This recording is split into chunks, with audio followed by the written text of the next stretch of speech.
আপনাদের নিশ্চয়ই মনে আছে, আপনাদের পুলিশের গাড়ি উড়িয়েছিল মনে আছে। যদি আজকে সেই মানুষটাকে নিয়ে আপনারা আবার করেন, তাহলে আমরা জনগণ কোথায় যাব? কাকে নিয়ে ভাববো যে নিরাপত্তাটা কার কাছে চাইবো?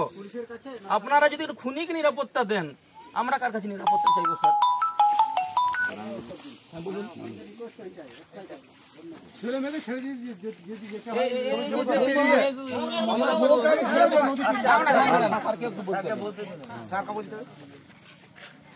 আমাদের দেশটা গণতন্ত্র।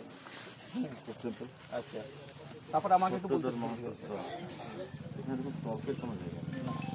সত্যধর মাহাতো যে এসছে, আপনারা যাকে নিয়ে আপত্তি করছেন, ওইখানে তৃণমূলের রিপ্রেজেন্টেটিভ হয়ে এসছে। একদিন ফলে তৃণমূল থেকে ওকে পাঠানো হয়েছে প্রচার করতে। এই ক্যান্ডিডেটের ওপর বা এই লোকের ওপর আপনার আপত্তি করতে পারে।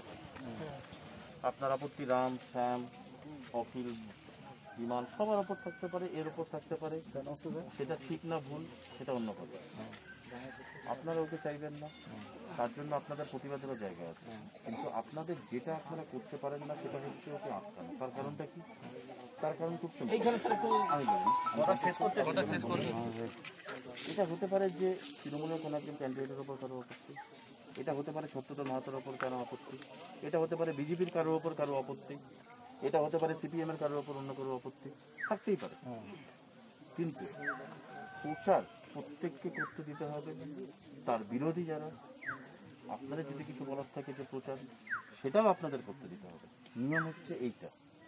কাউকে আজকে যদি এখানে যদি এসে আটকানো হয়, কালকে অন্য কোনো গ্রামে অন্য কোনো পার্টির বা কোন পার্টির অন্য কোনো একজন ক্যান্ডিডেটকে অন্য কোনো একটা ইস্যুতে আটকানো হবে, তারপরের বার অন্য কোনো গ্রামে অন্য কাউকে আটকানো হবে প্রচারে।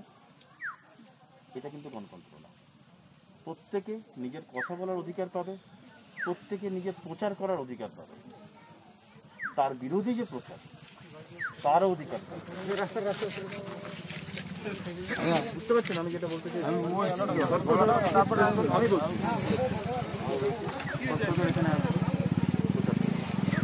আপনারা যদি ওকে যদি না চান, তা আপনারা তার বিরোধী প্রচার আজকে বিকালে করুন, কাল সকালে করুন, অন্য কোনো সময় করুন, দ্যাট ইজ নো ইস্যু।